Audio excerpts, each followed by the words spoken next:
रूस के बटन दबाते ही भयानक स्पीड पकड़ी लूना 25 ने। लॉन्च बटन प्रेस होते ही डरावनी स्पीड से निकला लूना 25। अंतरिक्ष को चीरते हुए निकला लूना 25। ना करते आखिरकार लॉन्च हो ही गया लूना 25।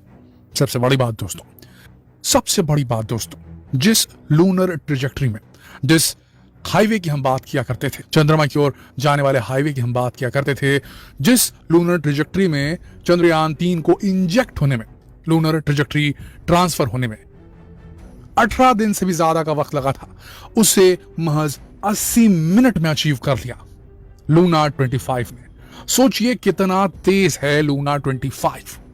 सबसे बड़ी बात, जिस रॉकेट से इसे लॉन्च किया गया, जो उसमें अपर स्टेज लगा हुआ है फ्रिगाट नाम का, उसके अंदर इतनी शक्ति है तो उसे 5 दिन के अंदर चंद्रमा की ऑर्बिट में सेटल कर देगा। जी हां दोस्तों, ये एक बड़ी खबर है। अगर लूना 25 का सब कुछ सही रहा तो अगस्त 16 को लूना 25 60 मील के दायरे में पहुंच जाएगा चंद्रमा के, यानी कि लगभग मान के चलिए 96 किलोमीटर करीब होगा चंद्रमा की सरफेस के, सिर्फ 16 अगस्त तक। समझिए इस बात को। और हमें पूरे 17 अगस्त लगेंगे। 17 अगस्त को यह प्लान किया गया है इसरो की तरफ से कि वो प्रोपल्शन मॉड्यूल को अलग करेगा लैंडर मॉड्यूल से, और उसके बाद लैंडर मॉड्यूल की 4 से 5 दिन तक के डी ऑर्बिटिंग होनी है और 23 अगस्त को अटेम्प्ट करेगा लैंडिंग। इससे साफ क्लियर हो रहा है दोस्तों, अगर सब कुछ सही गया लूना 25 के लिए तो हो सकता है जिस प्रकार का प्लान बताया गया है, प्रोसेस बताया गया है रॉसकॉस्मोस की तरफ से, उस हिसाब से 21 अगस्त को ही लैंड कर जाएगा लूना 25, भारत से पहले, इसरो से पहले, चंद्रयान 3 से पहले, और इतिहास रच देगा। जी हां दोस्तों, ये एक रियलिटी है। कुछ ज्यादा लेट भी हुआ तो वो 23 तारीख को ही उतरेगा, पर 23 तारीख को सुबह के वक्त उतरेगा और शाम के वक्त इसरो ने लैंडिंग प्लान की चंद्रयान 3 की। तो दोस्तों, यहां पर एक चीज तो है कि लगता है कि हम जो सोच रहे थे, हम भारतवासी जो सोच रहे थे, और कई लोग ऐसा सोच रहे थे कि इसरो जो है वो इतिहास रचेगा, हमारा चंद्रयान 3 इतिहास रचेगा, साउथ पोल ऑफ मून में उतरने वाला सबसे पहला स्पेसक्राफ्ट बनकर।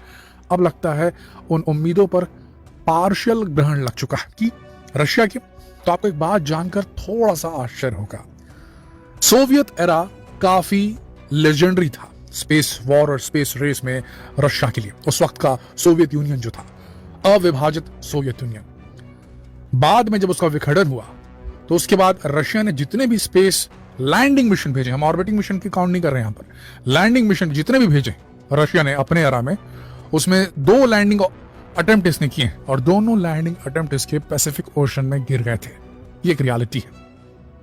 यहां हम कहीं से भी रशिया को नीचे नहीं दिखाना चाहते, बस एक उम्मीद थी जो जागी थी हम भारतवासियों के दिल में कि चंद्रयान 3 पहला होगा साउथ पोल पर उतरने वाला, एक इतिहास रच जाएगा इसरो के नाम पे। सबसे पहले पानी को वहां पर देखने की, उसकी होने की आशंका भी सबसे पहले चंद्रयान 1 ने जताई थी, और वो क्रेडिट नासा को बिल्कुल नहीं जाना चाहिए। ठीक उसी तरीके से हम ये सोच रहे थे कि साउथ पोल पर सबसे पहले उतरने वाला देश अगर कोई बने तो वो देश भारत ही बने, क्योंकि साउथ पोल पर पानी है। इस बात को सबसे पहले चंद्रयान 1 नहीं बताया था।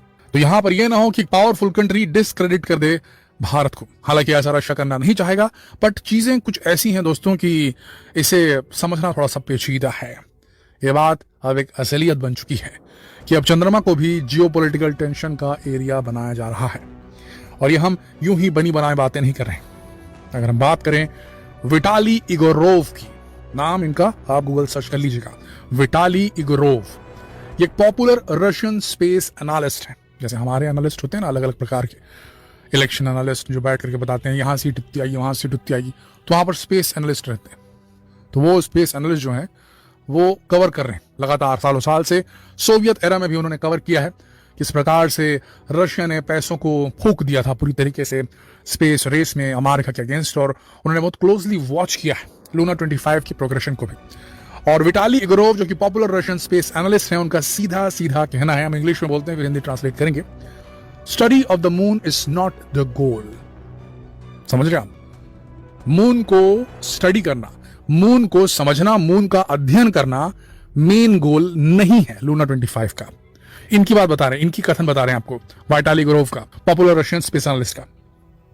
उनके हिसाब से लूना 25 का गोल है The goal is political competition between two superpowers, China and the USA, and a number of other countries which also want to claim the title of space superpower.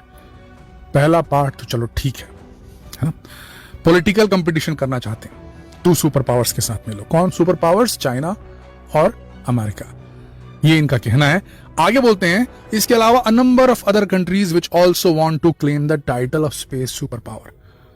मतलब Bharat a number of countries में शामिल हो गए, मतलब भेड़ों में शामिल हो गए हम, इनके हिसाब से, इनके कथन के हिसाब से, जो ये देखते हैं वहां के जो स्पेस एनालिस्ट जैसे देखते हैं उस हिसाब से।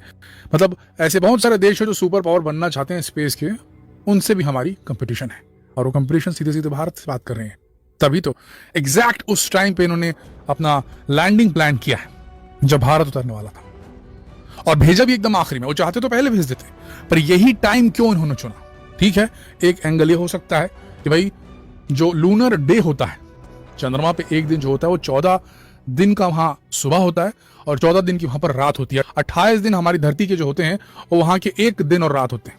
तो अमूमन एक पर्टिकुलर टाइम पे कोई भी देश उतरना चाहेगा तो वो दिन के टाइम ही उतरना चाहेगा, लूनर डे जब वहां पर सूरज उगा हो तभी उतरना चाहेगा, ताकि उसके सोलर पैनल पावर्ड हो। एक एंगल दिमाग में आता है, पर यहाँ पर फिर से शंका आ जाती है। वो शंका इस प्रकार से आती है क्योंकि भैया इन्होंने अंदर ही कुछ इसके डाल के भेजा है, बैटरी वगैरह, ये रियलिटी है। सोलर पैनल भी लगाए हैं पर अंदर कुछ बैटरी डाल के भेजी इन्होंने लूना 25 में, क्योंकि इनके हिसाब से, भाई हमारे हिसाब से जो इसरो वाला है चंद्रयान 3, वो सिर्फ 14 लूनर डेज तक के, वो सिर्फ 14 दिन, धरती के 14 दिनों तक के वहां स्टे करेगा। 14 जो डे टाइम रहेगा वहां पर लूनर, उसके बाद उसका खत्म है कहानी चंद्रयान 3 का। लेकिन रशिया का कहना है कि 1 साल तक वहां ऑपरेट करेगा। तो भाई जब वो 1 साल तक ऑपरेट कर सकता था तो उसे इसी पर्टिकुलर मोमेंट पर उतारना, लूनर डे वाली बात तो यहां पर हजम नहीं होती, ये एंगल समझ में नहीं आता। तो आपको क्या लगता है दोस्तों, क्या रशिया भारत से ही कंपीट कर रहा है? ये जो कंपिटिटिवनेस की जो ये भूत है इनके अंदर, जो कंपिटिटिवनेस का भूत है, पॉलिटिकल कंपटीशन का भूत है इन सुपर पावर कंट्रीज के अंदर, क्या ये मानव जाति को रोक रहा है असली अध्ययन करने से? अगर नहीं रोक रहा होता तो आज से 50 साल पहले खोज चुके होते लोग कि पानी वहां पर नहीं खोज पाए।